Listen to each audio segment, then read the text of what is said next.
खाने वाला order ready हुआ? हाँ।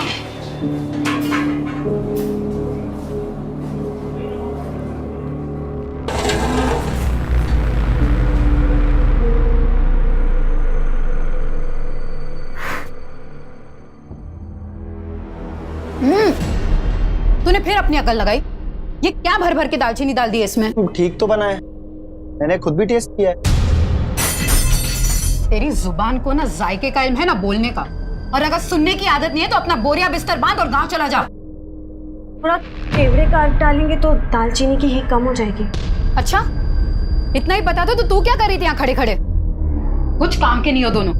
और ये बिरयानी भेज के मैं मेरा नाम बर्बाद नहीं करने वाली, ताकि चौराहे पे बांट दो इसको। काम करो अपना।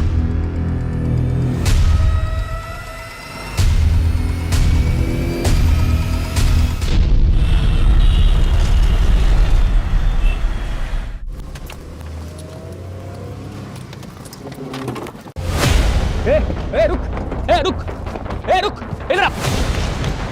साले रुक। साले तुझे बड़ा शौक है ना लड़की बनने का, हैं? अभी तुझे तेरा बताते किसे कहते हैं। साले ओ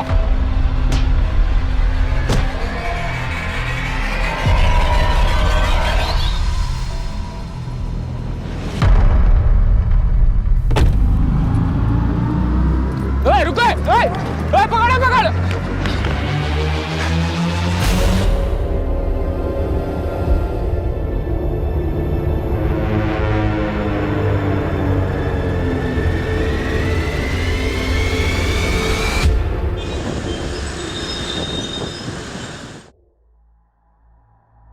हिना जी, 5 नवंबर को हमारी कंपनी एक बड़ा इवेंट ऑर्गेनाइज करने जा रही है।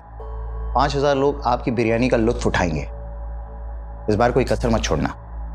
दिवाकर जी, इतने सालों से आपके मेहमानों को परोस रहे हैं, कभी कोई कसर छोड़ी है जो आप छोड़ेंगे? लेकिन इस बार एक खास डिमांड है। आपकी खिदमत का मार्जिन बढ़ाना है क्या? नहीं, बस खिदमत का तरीका बदलना है। इस बार परोसने वाले लड़के नहीं, लड़कियां होनी चाहिए।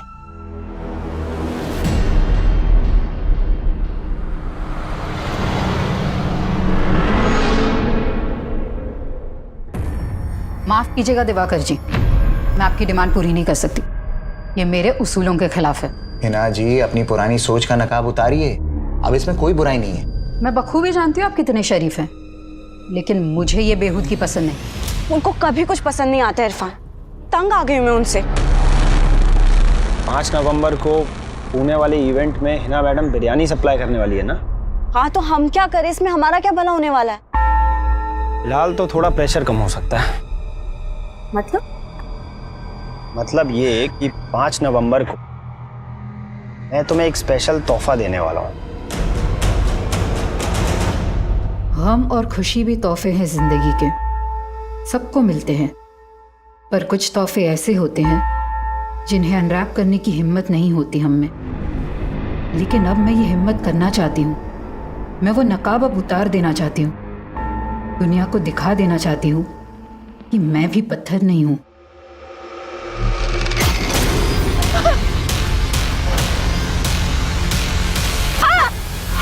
लेकिन जब भी हम जिंदगी को एक सही शुरुआत देने की सोचते हैं तो वो हर बार अपना अंजाम बदल देती है।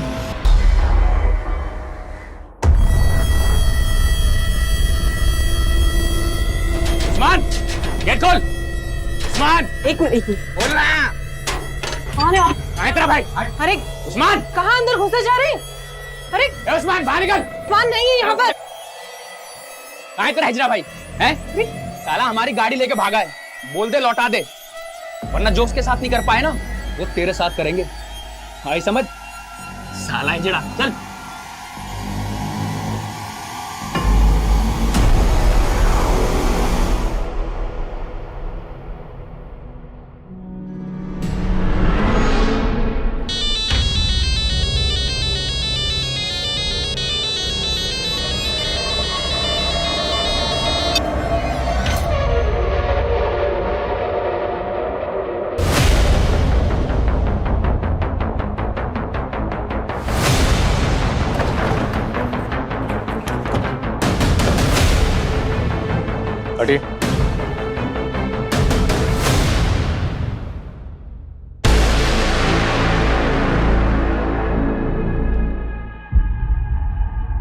खोलो।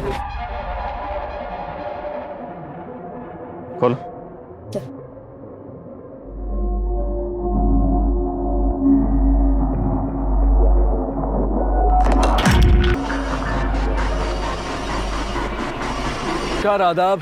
मैं अनूप सोनी क्राइम पेट्रोल सतर्क के ब्लैक हेडलाइंस अध्याय के आज के एपिसोड में आप सबका स्वागत करता हूं। हमारी जिंदगी की कुछ बातें ऐसी होती हैं जो हम दुनिया के सामने नहीं लाते हैं।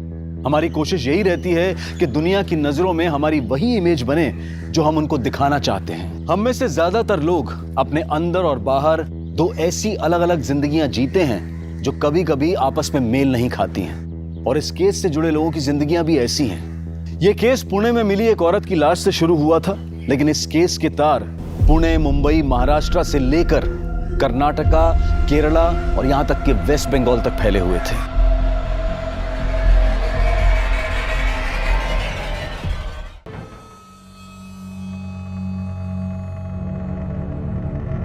सर, इसके पास फोन, पर्स, आईडी कुछ भी नहीं है। बॉडी को जिस तरह यहाँ बोरी में डालकर डंप किया गया, कातिल ने इसकी शिनाख्त का कोई क्लू नहीं छोड़ा होगा।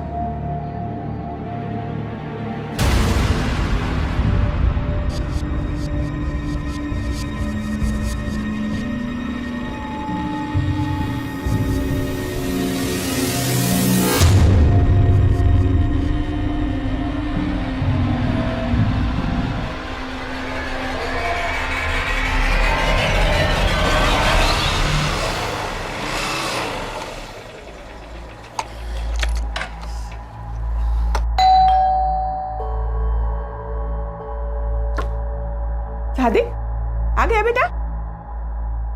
सादिक, ये चोट कैसे लगी तुझे? बाइक फिसल गई थी अम्मी। अरे तो डॉक्टर को दिखा के आता था। उसकी जरूरत नहीं थी, कर लूंगा। कहाँ गया था तू? कल सुबह से घर से निकला था और अब लौट रहा है। क्यों मरा जा रहा है उस लड़की के लिए?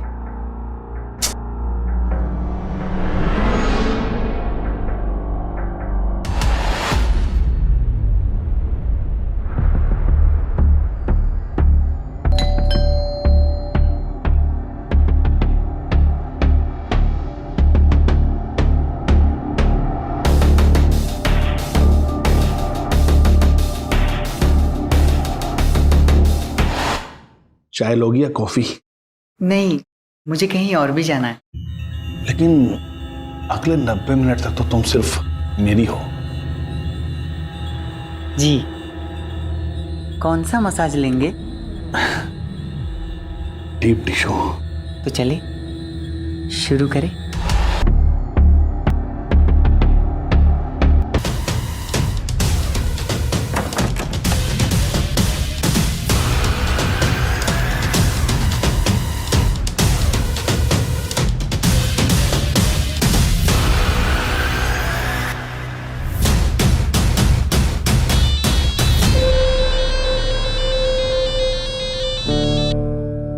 हेलो, उस्मान कहाँ है तू?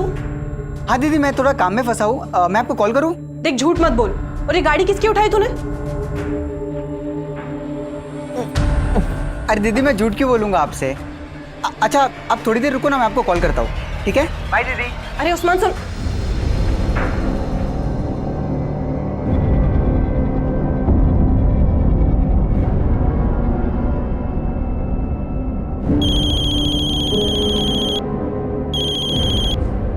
हेलो जी, रोशनी बोल रही हूँ। आप कौन?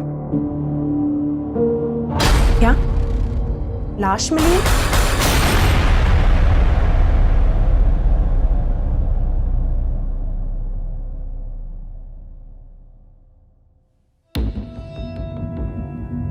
सर, इस औरत के सर और माथे पे जो जख्म है उसमें स्टोन के कुछ टुकड़े मिले हैं। मतलब इस औरत के सर पर किसी भारी पत्थर से लगातार वार किया गया।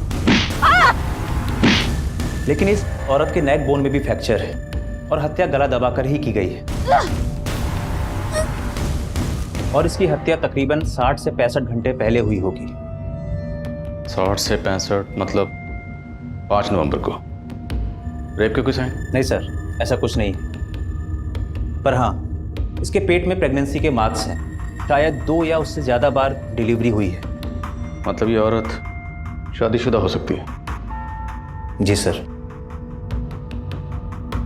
माँ, बीवी, बहन, बेटी, मैंने औरत की जिंदगी का हर रिश्ता जिया, लेकिन मेरा वजूद हमेशा प्यासा रहा, उस प्यार का जो हमेशा मुझसे छीन लिया गया। मिजाज ही बदल दिया तुमने। पकोड़े जैसी चीज को रोज नया टेस्ट दे देती हो। मेरे अब्बू का हुनर है, कभी जबान तो कभी हाथों में उतर आता है। जुबान तो मैं तुम्हारी पकड़ नहीं सकता, लेकिन इसे मरते दम तक थामे रखना चाहता हूं।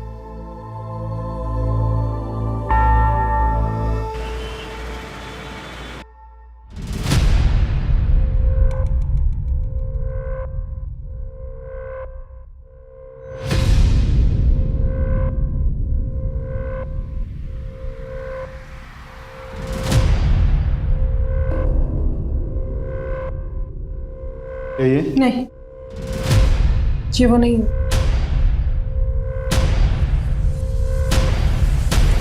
सर, क्राइम सीन के आसपास कोई भी ऐसा नहीं मिला जो इस औरत को पहचानता हो। और महाराष्ट्र के किसी भी पुलिस स्टेशन में कोई ऐसी मिसिंग कंप्लेंट भी नहीं मिली जो इस औरत के हुलिये से मैच करती हो। तो जांच का दायरा बढ़ाना पड़ेगा। आसपास के स्टेट के सभी पुलिस हेडक्वार्टर से कांटेक्ट करो और पुणे आने वाली सभी बस, ट्रेन और फ्लाइट के रिजर्वेशन भी चेक करो। और पुणे के सभी ज्वेलर से पता करो ये पायल कहाँ से खरीदी गई और किसने खरीदी। सर, हिना की पहचान पता करने का हर जरिया अपनाया जा रहा था, लेकिन फिलहाल कहीं से कोई भी लीड नहीं मिल रही थी, जो पुलिस को ये सोचने पर भी मजबूर कर रही थी कि कहीं हिना के मर्डर में उसके किसी करीबी का तो हाथ नहीं था। फटाफट करो इसको। अरे कितना वक्त लगा रहे तुम लोग, फटाफट करो। ला दिखाओ, 1 बजे तक डिलीवरी करना है माल। फटाफट काटो बेटा, जल्दी से। और सुनो, हिना नहीं है तो ये मत समझना कि छूट मिल गई है, ढिलाई नहीं होगी कोई। फटाफट काम करो और जो कुछ होगा मेरे हिसाब से होगा यहाँ पे, समझ गए ना? फटाफट करो काम। आदाब, ये क्या बदतमीजी है? आदाब, आदाब, आदाब, दरवाजा खोलो। आदाब, दरवाजा खोलो। आदाब।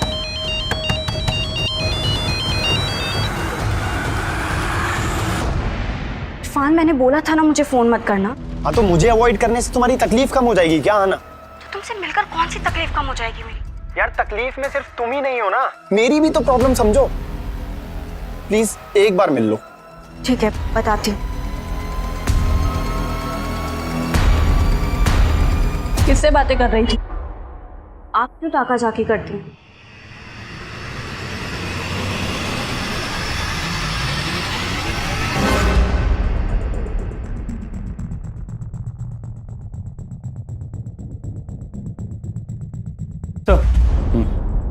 सर, कहीं से कोई लीड नहीं मिल रही है और अब शौकरा वाले भी लाश का अंतिम संस्कार करने की परमिशन मांग रहे हैं। उन्हें थोड़ा वेट करने के लिए कहो। मैंने चेक किया, इस पायल का डिजाइन है वो कर्नाटका के मैसूर की स्पेशलिटी है।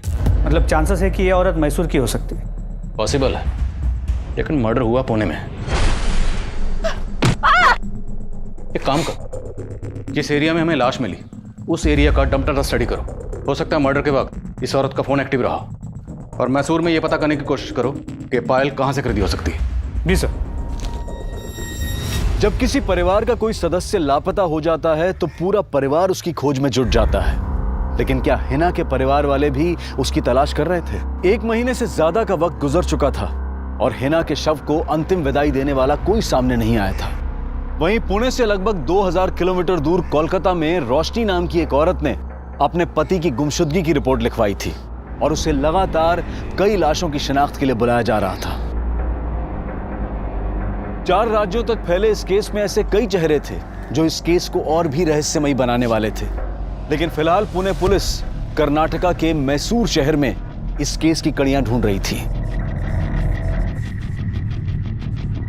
लेकिन किसी भी सुनार से यह पता नहीं चल पा रहा था कि वो पायल कहां से बेची गई होगी।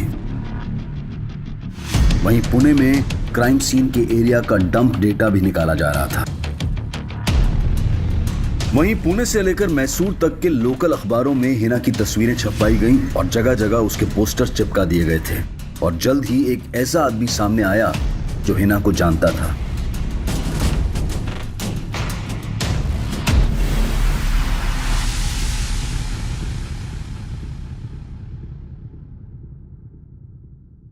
हिना शेख नाम था इस औरत का? जी साहब, ये मेरी दूर की भाभी लगती हैं।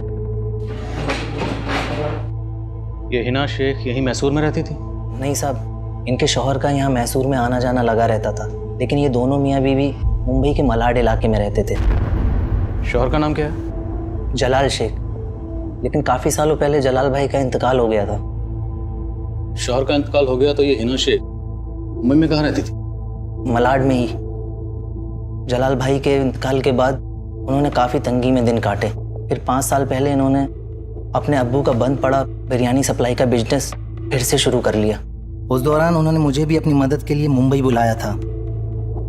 अभी आपका काम तो चल पड़ा, इस बार पिछले महीने से भी ज़्यादा प्रॉफिट हुआ है। अच्छा, इसमें आपकी भी मेहनत है। ये लीजिए आपका हिस्सा। अरे भाभी, ये तो बहुत ज़्यादा है। बहुत ज़्यादा नहीं है, रख लीजिए मुश्ताक भाई। लेकिन साहब, 2 साल पहले मैं वापस मैसूर आ गया। काफ़ी वक्त से उनके कांटेक्ट में नहीं था, लेकिन यहाँ उनके बारे में पता चला तो सुनकर बहुत धक्का लगा। लेकिन हिना का मुंबई में कोई और रिश्तेदार तो होगा? जी साहब, हिना भाभी की एक बेटी और एक बेटा भी है, आहना और आदाब। एज? बेटी की उम्र 15-16 साल और बेटे की 10-11 साल होगी। इन 2 बच्चों के अलावा और कोई रिश्तेदार है साहब? हिना भाभी की सास भी है, आतिया शेख, और उनका देवर सादिक शेख। वो दोनों बोरीवली में कहीं रहते हैं। और हाँ, उनका एक बड़ा भाई भी है, अनवर बेग। वो अपनी बीवी जरीना के साथ अंधेरी में ही कहीं रहता है। हिना शेख का कत्ल हुए तकरीबन 1 महीना हो गया, लेकिन किसी भी रिश्तेदार ने खबर क्यों नहीं ली? साहब, मैं उनके कांटेक्ट में नहीं हूँ। मैंने हिना भाभी का पोस्टर देखा तो सीधा आपके पास चला आया।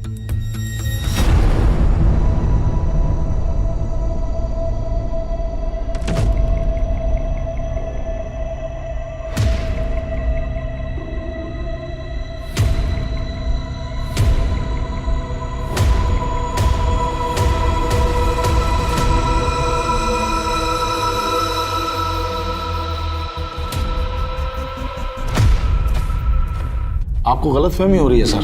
हमने तो हिना की गुमशुदगी की रिपोर्ट भी लिखवाई थी। कौन से पुलिस स्टेशन में? जी, मलाड पुलिस स्टेशन में। FIR भी लिखवाई है सर, ये देखिए। आपने FIR में लिखवाया कि हिना 5 नवंबर की सुबह नासिक गई थी? हाँ, वो आना से नासिक के बारे में ही बोल के निकली थी। लेकिन हमें हिना की लाश यहाँ 6 नवंबर को पुणे में मिली। हिना पुणे क्यों आई होगी? यहाँ कोई है जिससे मिलने आई होगी? सर, पुणे में LNC नाम की एक इवेंट कंपनी है। अम्मी इनके इवेंट्स में बिरयानी सप्लाई करती थी। 5 नवंबर का भी ऑर्डर था, पर घर से निकलते वक्त अम्मी बोली कि वो नासिक जा रही है। आदा, बेटा मुझे काम से नासिक जाना, आने में देर हो जाएगी। दोनों भाई बहन लड़ना मत। पर अम्मी, आज तो 5 नवंबर है ना। पूना के इवेंट में बिरयानी का ऑर्डर था और आप नासिक जा रहे हो। तो मेरी काम की बातों पर गौर करना बंद कर दे और अपनी पढ़ाई पे ध्यान दे। शरारत नहीं।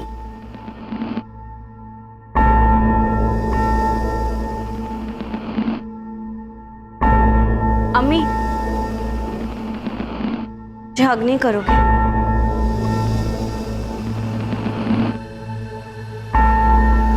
चलती हूँ, दोनों लड़ाई मत करना।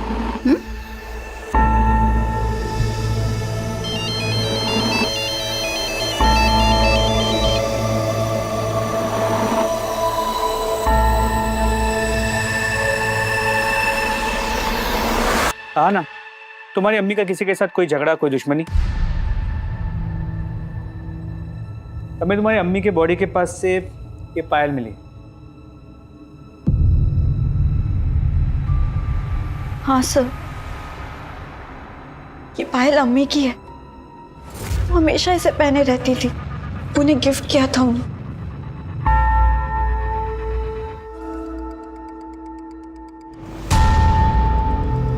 सर, क्या मैं ये पायल ले जा सकती हूँ?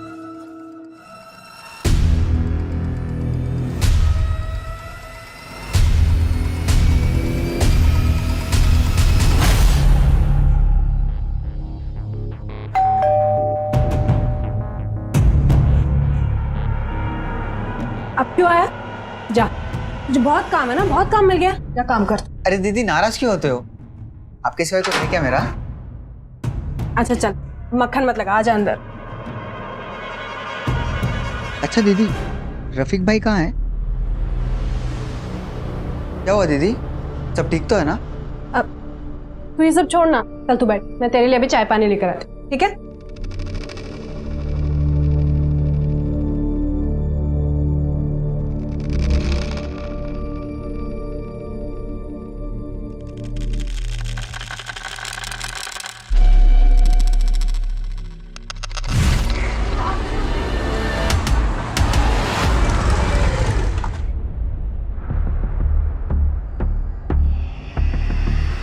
उस्मान रुक, उस्मान!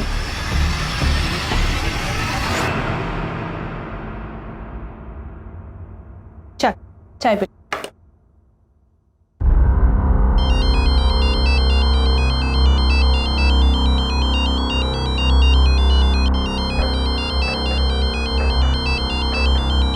तो चाय पी, मैं आती हूँ।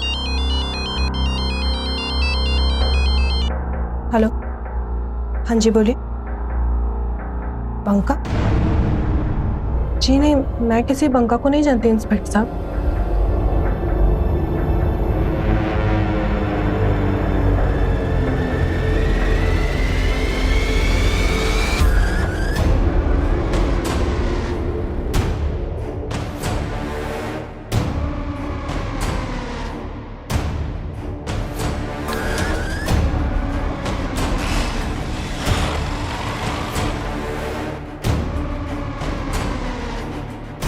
हिना के रिश्तेदारों ने उसकी मिसिंग कंप्लेंट फाइल की थी, हमें इस बारे में क्यों नहीं पता चला?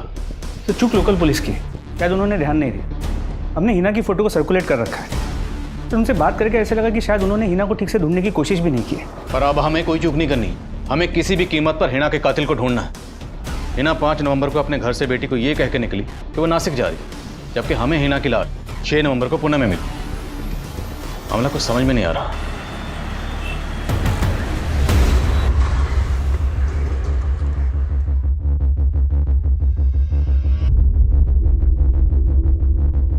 हाँ सर, हमने हिना को 5 नवंबर के इवेंट का ऑर्डर दिया था, लेकिन वो हमारे टर्म्स के मुताबिक काम करने के लिए तैयार नहीं थी, इसलिए हमने ऑर्डर कैंसिल कर दिया।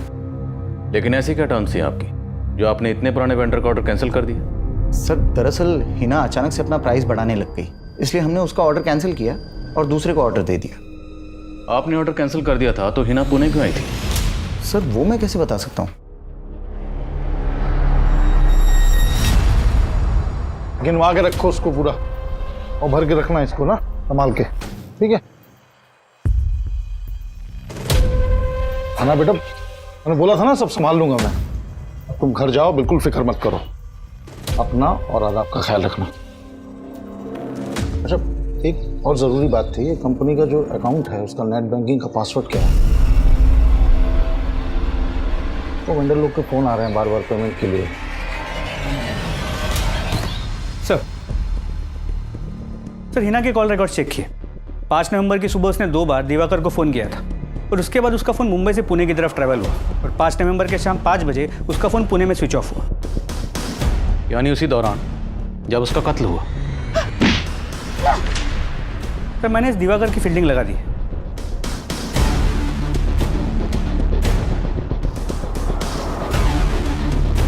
और सर इस दिवाकर के बारे में कुछ पता भी चला है। करीब 1 साल पहले इसने हैदराबाद में एक इवेंट किया था जहां पर रेड पड़ी थी। वहां पर अश्लील डांस हो रहा था। इस दिवाकर पर गर्ल्स ट्रैफिकिंग का आरोप भी लगा था, लेकिन बाद में उसे उस केस में क्लीन चिट मिल गई थी। पर हम इस दिवाकर को क्लीन चिट नहीं दे रहे।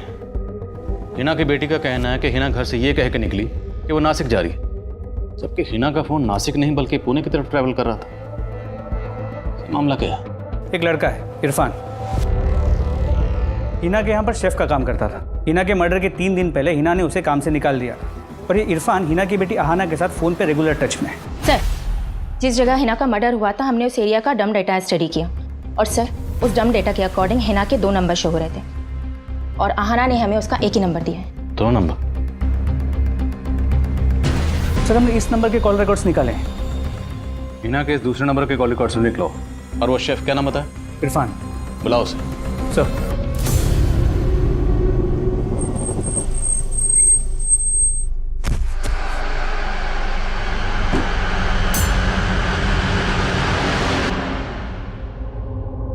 सर मानता हूँ कि हिना मैडम ने मुझे जॉब से निकाल दिया था, लेकिन मैंने कुछ नहीं किया है।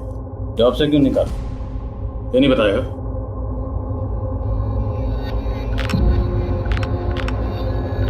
कैसी लग रही हूँ? बहुत खूबसूरत लग रही हो। पर अम्मी के रहते ना ऐसे कपड़े नहीं पहन सकती मैं। लेकिन फिलहाल मेरे लिए तो पहन सकती हो ना। वैसे लगता है अम्मी।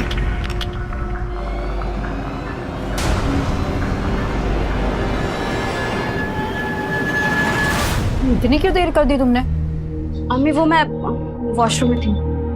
अच्छा,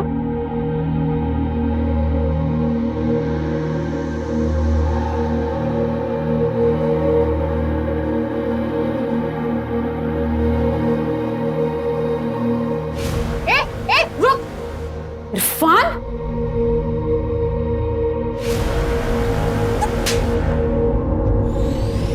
सर दरअसल हिना मैडम को मेरा और अहाना का मिलना पसंद नहीं था, बस इसीलिए उन्होंने मुझे जॉब से निकाला था। फिर तूने क्या किया? सर सच में इरफान ने कुछ नहीं किया। फिर तुमने हमसे झूठ क्यों बोला? तुम्हारी अम्मी नासिक गई थी, जबकि 5 नवंबर को तुम्हारी अम्मी पुणे में थी। सर अम्मी मुझे नासिक का ही बोल के गई थी। बेटा मुझे काम से नासिक जाना, आने में देर हो जाएगी। तुम्हारी अम्मी के पास ये एक और नंबर था जो हमने ढूंढ के निकाला। ये नंबर तुमने हमें क्यों नहीं दिया? अम्मी एक ही नंबर यूज करती थी सर, इस नंबर के बारे में मुझे नहीं पता है। अहाना के अलावा हिना का भाई अनवर, भाभी जरीना, देवर सादिक और सास आतिया, कोई भी हिना के इस दूसरे नंबर के बारे में नहीं जानते थे। सवाल यह है कि हिना अपने इस दूसरे नंबर के बारे में अपने घर वालों से सीक्रेट क्यों रखेगी? कहीं घर वालों में से कोई कुछ छुपा तो नहीं रहा? सर अहाना को देख के लगता तो है कि वो कुछ तो छुपा रही, और वो इरफान, वो भी कुछ ठीक नहीं लग रहा। नजर रखो दोनों पर और हिना के बाकी रिलेटिव्स के बारे में पता करो। सर हिना के दूसरे नंबर के कॉल रिकॉर्ड्स चेक। उसके उस नंबर पर सिर्फ एक ही नंबर से कॉल्स आती थी और उसी नंबर पे कॉल्स की जाती थी। सिर्फ एक नंबर? जी सर, और वो नंबर किसी रोशनी मिर्ज़ा के नाम पर उसके कोलकाता के एड्रेस पर रजिस्टर्ड है। सर ये है रोशनी मिर्ज़ा, और अब इसका वो नंबर भी बंद आ रहा है।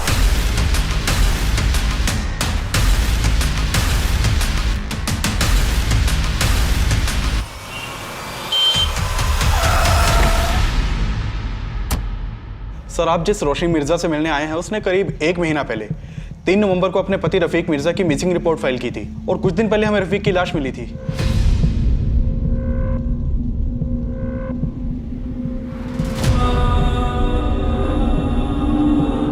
क्या ये आपके पति हैं? 3 नवंबर को रोशनी के शौहर का यहाँ कलकत्ता में मर्डर हुआ और 5 नवंबर को हिना का पुणे में। वो हिना जिसे रोशनी लगातार कॉल कर रही थी, और 5 नवंबर को ही रोशनी का नंबर पुणे में बंद हुआ। लेकिन सर आपका फोन आते ही मैंने कंफर्म किया, उस दौरान रोशनी यही कोलकाता में ही थी। इनफैक्ट 5 नवंबर को मैं रोशनी से पूछताछ के लिए मिला भी था। तो फिर रोशनी का वो नंबर पुणे में कैसे एक्टिव था? रोशनी मिर्जा नाम है इस औरत का।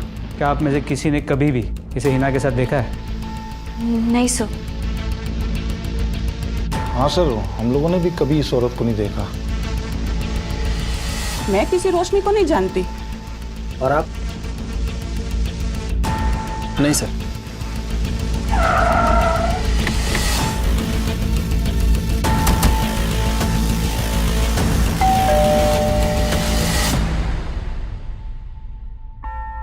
सर मैं ऐसा कोई नंबर इस्तेमाल नहीं करती थी, ये मेरा नंबर नहीं है। लेकिन ये नंबर आपके नाम पर रजिस्टर्ड है, और इस नंबर से मुंबई में एक हिना नाम की औरत से लगातार बातें हो रही थी। ये हिना, पहचानते हैं इसे? नहीं सर, मैं नहीं जानती इसको। मैं कभी मुंबई भी नहीं गई हूँ। और पुणे? नहीं सर, मैं कभी बंगाल से ही बाहर नहीं गई हूँ।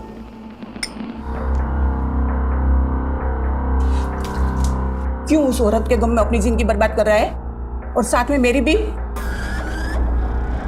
उसी के गम में पी रहा हूं अम्मी। अगर उसने मेरे जज्बात को समझा होता तो आज उसका ये हश्र नहीं होता। सादिक, तूने तो उसका ये हाल नहीं किया। जिस दिन हिना की मौत हुई उस दिन तू भी तो यहाँ नहीं था। पूछताछ में सादिक और अनवर पर भी शक करने की वजह मिली है। हिना के गुजरने के बाद अनवर ने जिस तरह हिना के काम पे कब्जा कर लिया, वो शक करने जैसा तो है।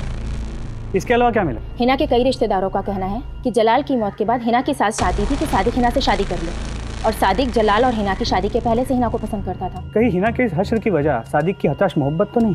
और सर ये सादिक 5 नवंबर को मुंबई में भी नहीं था और उस रात उसका फ़ोन भी बंद था। एक मिनट।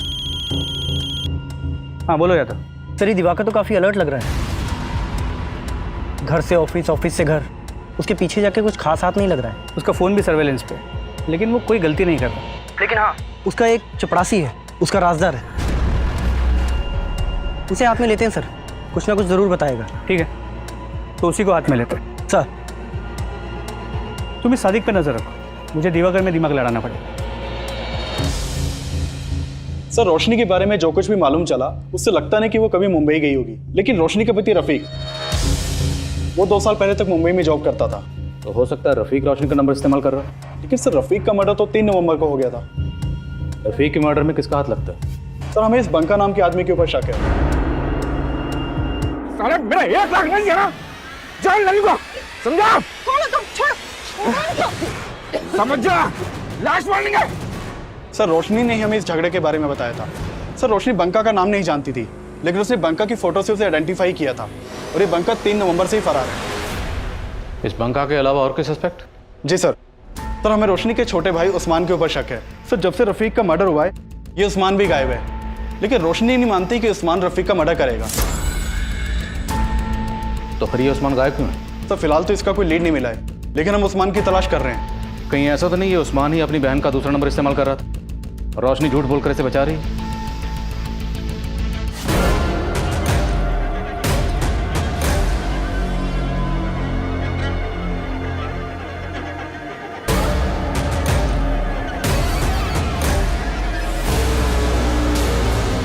मैं मानता हूँ कि मैं हिना से निकाह करना चाहता था, लेकिन हिना तुझसे शादी नहीं करना चाहती थी।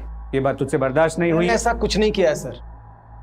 उस शाम तू कहा था जिस दिन हिना का मर्डर हो? लोनावाला में अपने दोस्तों के साथ। तू लोनावाला में नहीं, पुणे आया हुआ था। तू जानता था कि हिना पुणे आई हुई है। अब ये बता कि हिना के दूसरे नंबर की कहानी क्या है और ये रोशनी का इस मर्डर से क्या लेना है? मैं किसी रोशनी को नहीं जानता सर, और ना ही हिना के किसी दूसरे नंबर के बारे में। मैं कह रहा हूँ मैंने कुछ नहीं किया है। साहब मेरे सादिक ने कुछ नहीं किया, और वो तो ये निकाह करना चाहता भी नहीं था, बल्कि मैं चाहती थी कि हिना का निकाह सादिक से हो।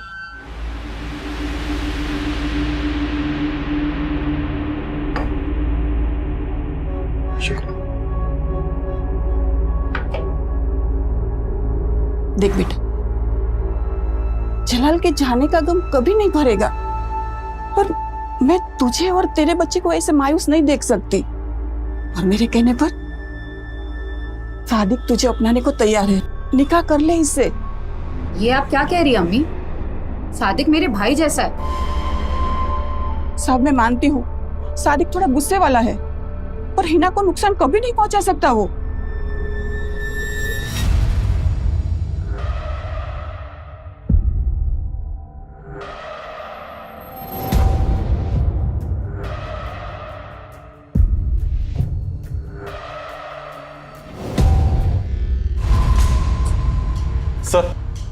सर आप मान रहे थे कि उस्मान रोशनी का दूसरा नंबर यूज कर रहा होगा, लेकिन यहाँ तो उस्मान का भी मर्डर हो चुका है। उस्मान का मर्डर? जी सर। 6 दिन पहले करीमगंज पुलिस को हाईवे के पास उस्मान की लाश मिली थी। ये देखिए।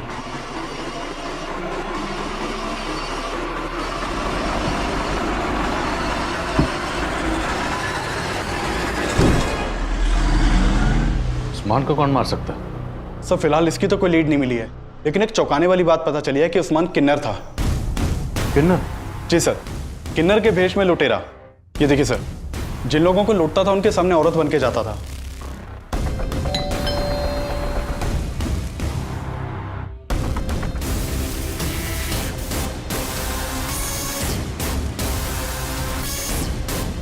पूरा गैंग था इसका, और कई एरियाज की पुलिस उस्मान को ढूंढ रही थी, लेकिन सर रोशनी ने हमें नहीं बताया कि उस्मान किन्नर था। छोड़ो मुझे, आप लोग ऐसे जबरदस्ती नहीं कर सकते हैं। आप लोग जानते नहीं हो कि मैं कौन हूं। चुपचाप बैठ जा। सर आपको कोई गलतफहमी हुई है, मेरी हिना से कोई दुश्मनी नहीं थी। तेरे चपरासी ने हमें तेरे और हिना के उस मुलाकात की सच्चाई बता दी। मैं अच्छी तरह जानती हूँ कि तुम्हारी कंपनी इवेंट्स की आड़ में अश्लील नाच और न जाने क्या क्या करवाते हो, इसलिए बेहतर होगा कि मेरी पेमेंट क्लियर कर दो, वरना एक एक को एक्सपोज कर दूंगी मैं। ऐसा सोचना भी मत, वरना वो हश्र करूंगा कि ये धमकी किसी और को देना, मुझे नहीं। सर मैं मानता हूं कि हिना ने मुझे एक्सपोज करने की धमकी दी थी, लेकिन उसके मर्डर में मेरा कोई हाथ नहीं है। सर सर उस्मान बचपन से ही किन्नर था, लेकिन ये हमने हमेशा छुपा कर रखा। पर पैसों की तंगी से लड़ने के लिए वो औरत के भेस में। तो तुम ये जानती थी कि उस्मान औरत के भेस में जुर्म कर रहा था? रफीक भी जानता था? उन्हें तो ये भी मालूम नहीं था कि वो किन्नर था, पर एक दिन उन्होंने उसको देख लिया। उस्मान रुक! उस्मान! रफीक ने मुझे सब बता दिया था और इस बात को लेकर उस दिन बहुत झगड़ा भी हुआ था। तुम दोनों ने मुझसे इतनी बड़ी बात छुपाई। ये किन्नर है और मेरी बीवी है किन्नर की बहन। पर जीजाजी इसमें दीदी का कोई कसूर नहीं है। मेरा तुझसे कोई वास्ता नहीं है और दोबारा अपनी शक्ल मत दिखाना मुझे। रफीक ये क्या कर रहे तुम? दीदी को हाथ कैसे लगाया? उस्मान छोड़ छोड़, रफीक छोड़। लेकिन मैंने किसी तरह उस्मान से कसम ले ली कि अब वो कोई बुरा काम नहीं करेगा। लेकिन जब रफीक गायब हुए तो क्या? जब रफीक गायब हुआ तो क्या हुआ? सर मुझे पता था कि उस्मान ने ही रफीक को। तुम कहना चाहती हो उस्मान ने रफीक को मारा? सर मुझे शक था, पर मेरा वो दूसरा नंबर वो भी उस्मान ही इस्तेमाल कर रहा था। तो उस्मान हिना को जानता था? सर इस बारे में तो मुझे कुछ मालूम नहीं है। अगर ये रोशनी सच बोल रही है तो उस्मान हिना को इतने कॉल क्यों कर रहा? कहीं ऐसा तो नहीं कि हिना को भी उस्मान जिसका इनके साथ काम कर रहा था, उन लोगों के बारे में कुछ पता चला? सर उनकी तलाश जारी है। लेकिन रफीक के मर्डर का एक और सस्पेक्ट है, बंका। अगर रफीक का मर्डर उस्मान ने किया है तो बंका क्यों गायब है? कहीं ऐसा तो नहीं ये रोशनी उस्मान का नाम लेकर बंका को बचा रही है? लेकिन सर हमें बंका और रोशनी के बीच में ऐसा कोई भी कनेक्शन नहीं मिला था। ये हमें गुमराह करने की चाल भी हो सकती है। हो सकता है बंका रोशनी का दूसरा नंबर इस्तेमाल कर रहा। ये बंका कहाँ फरार है, उस पर कोई लीड? सर बंका का फोन 7 नवंबर को केरल में बंद हुआ था। मैंने केरल पुलिस को बंका की फोटो भेजी थी, लेकिन अभी तक कुछ पता नहीं चला। बंका का फोन जिस एरिया में बंद हुआ, मुझे उस एरिया की डिटेल दो और इस रोशनी पर नजर रखो। सर आना बेटा, ये गलत फहमी अपने दिमाग से बिल्कुल निकाल दो कि हमें हिना के बिजनेस का कोई लालच है। हम दोनों यहाँ तुम लोगों के साथ सिर्फ इसलिए हैं क्योंकि हमें लगता है कि हमसे बेहतर परवरिश तुम्हारी कोई और नहीं कर सकता है। हाँ बेटा, हम तुझ पर कोई रोक टोक भी नहीं लगाएंगे। माना कि मुझे अम्मी की रोक टोक पसंद नहीं थी, लेकिन आप लोगों का जबरदस्ती का प्यार दिखाना ना बहुत इरिटेटिंग लग रहा है। अनुज, मैं तुम्हें एक बंका नाम के आदमी की डिटेल्स भेज रहा हूँ। इस बंका का फोन 7 नवंबर को केरला में स्विच ऑफ हुआ था। अपने खबरों को काम पे लगाओ और जरा इसकी डिटेल निकलो। पुणे, मुंबई, मैसूर और कोलकाता के बाद अब पुलिस केरला में इस केस की कड़ियां ढूंढ रही थी। पुलिस का खबरी नेटवर्क बंका को केरला में ढूंढ रहा था। वहीं कोलकाता पुलिस ने उन किन्नरों का पता लगा लिया जिनके साथ उस्मान लूटपाट करता था, और पुलिस रिमांड में उन्होंने कबूल किया था कि उन्होंने उस्मान को उनके गिरोह की आपसी रंजिश में मार दिया था। क्या? आधा हिस्सा? हाँ तो खूबसूरती तो मेरी भी है ना। देख तेरा बहुत ज्यादा हो रहा है। हाँ? मुझे नहीं पता, आधा चाहिए मुझे। आधा हिस्सा चाहिए? चाहिए। अब देती हूँ तुझे आधा हिस्सा।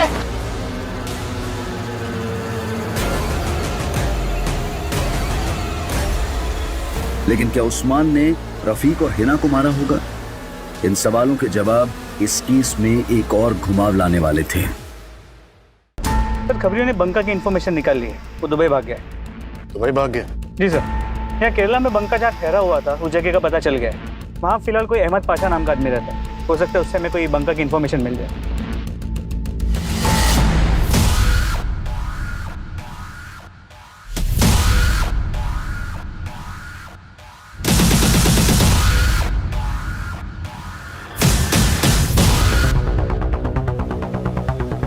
सर हो सकता है यही अहमद पाशा, बंका यही रहता था।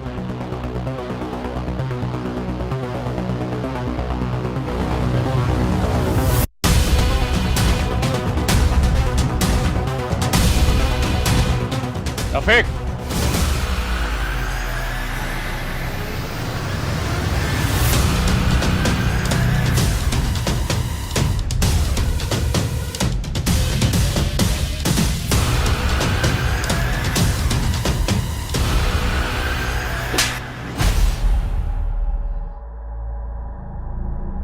तो और तेरी बीवी तो बड़े शातिर निकले। तेरी बीवी बोल रही थी कि तुझे उस्मान ने मार दिया, लेकिन तू वहाँ चुप के बैठा हुआ था। अपनी बीवी के नंबर से हिना को तू ही कॉल करता था ना? नहीं सर, सिर्फ मैं ही नहीं, हिना भी मुझे कॉल किया करती थी। 2 साल पहले तक मैं मुंबई में जॉब कर रहा था। हिना की बिरयानी अक्सर मेरे ऑफिस में सप्लाई हुआ करती थी। हिना, ये लीजिए आपकी पेमेंट का चेक। शुक्रिया। शुक्रिया तो मुझे भी कहना चाहिए, आपकी बिरयानी वाकई बहुत लजीज है। फिर हम अक्सर मिलने लगे।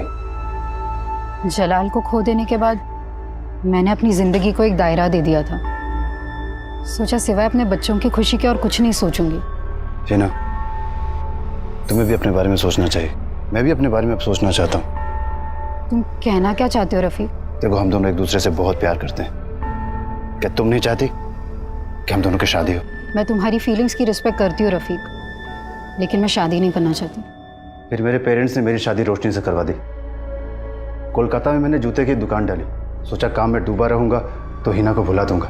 सर, मेरा बिजनेस नहीं चला। एक दिन काम के सिलसिले में मुंबई गया तो न चाहते भी मैं हिना को कॉल कर बैठा। रफीक, मैंने भी तुम्हें भूलने की बहुत कोशिश की, पर नहीं हो सका। मैं अब तुम्हें मेरी जिंदगी से दूर जाने नहीं दे सकती। हम दोनों पर अजीब सा पागलपन सवार हो गया था। हम दोनों और ज़्यादा मिलने लगे। इतना ही नहीं, वो मेरी पैसों से भी मदद करने लगी, लेकिन मेरी बीवी का नाम सुनते ही वो बौखला जाती थी। तुम मुझसे प्यार करते हो या अपनी बीवी से? बीवी तो मैं तुम्हें ही बनाना चाहता था, लेकिन तुमने मेरा प्यार कहाँ समझा? रफीक, मैं मानती हूँ कि मेरी गलती थी, लेकिन अब मैं तुम्हें खोना नहीं चाहती। तुम अपनी बीवी को छोड़ दो। अच्छा, तुम छोड़ सकती हो अपने बच्चों को मेरे लिए? ठीक है, हम अब नहीं मिलेंगे, लेकिन तुम्हें वो मेरे सारे पैसे वापस करने होंगे जो तुमने मुझसे लिए थे, वरना तुम्हें मोलेस्टेशन के चार्ज में अरेस्ट करवा दूंगी। उसका वो रूप देखकर मैं हैरान हो गया। मैं भी उससे छुटकारा पाने का एक रास्ता निकाल लिया। तुमने इस सब के बारे में अपनी बीवी को बताया और तेरे इस प्लान में तेरी बीवी भी शामिल हो गई। सर, रफीक तो मुझे किन्नर की बहन बोलकर हमेशा छोड़ने के ताने देते थे, लेकिन फिर अपने और हिना के रिश्ते की सच्चाई बताकर भी मेरा साथ हमेशा देने का वादा भी किया। सर, रोशनी साथ हो गई तो मैंने हिना को कॉल करके झूठ मूठ का बोला कि रोशनी मेरा साथ छोड़ने के लिए तैयार है। इसके बदले उसे 5 लाख रुपए चाहिए। हिना मान गई और मैंने बंका को भी साथ में ले लिया। और बंका भी तैयार हो गए? सर, मुझे बंका का उधार देना था और उसे उन पैसों से दुबई जाना था, तो मैंने बंका पर प्रेशर डाला कि तू मेरा साथ दे। हिना 5 नवंबर को 5 लाख रुपए लेकर मुझसे मिलने पुणे आ गई। ये लो।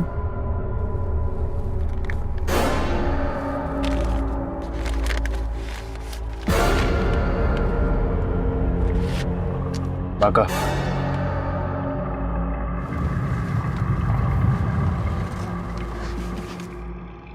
गाड़ी क्यों रुकवाई तुमने?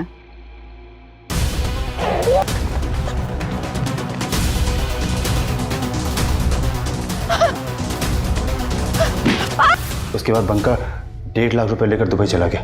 मैं भी दुबई जाने वाला था। केरला में अहमद पाशा के नाम से मैंने अपना पासपोर्ट ही बनवा लिया था। वीज़ा लगने की देरी थी कि आप लोग आ गए। अब तेरा वीज़ा हम लगाएंगे, इस जेल का, वो भी लाइफ टाइम। सड़े यहाँ पे आप। रिश्तों के बनने की वजह मायने नहीं रखती है, लेकिन उनके टूटने के 1000 मायने निकाले जाते हैं। छिप छिप कर मिलना रिश्ते की मजबूरी हो सकती है, लेकिन ये सोचने की जरूरत है कि जिस रिश्ते को हम दुनिया के सामने नहीं ला सकते हैं, वो रिश्ता हमेशा हमें डर की जिंदगी देता है। इसलिए दुनिया की परवाह करने से बेहतर है कि हम अपनी परवाह करें। अगर हिना ने वाकई अपनी परवाह की होती तो वो शादीशुदा रफीक को अपनी जिंदगी में वो जगह नहीं देती जो उसने दे दी थी। और यही वजह थी जिसने रफीक के हौसले इतने बुलंद कर दिए कि वो धोखे और फरेब का एक ऐसा खेल रच बैठा जिसने हिना को हमेशा के लिए खामोश कर दिया। अब मैं अनूप सोनी आपसे विदा लेता हूं।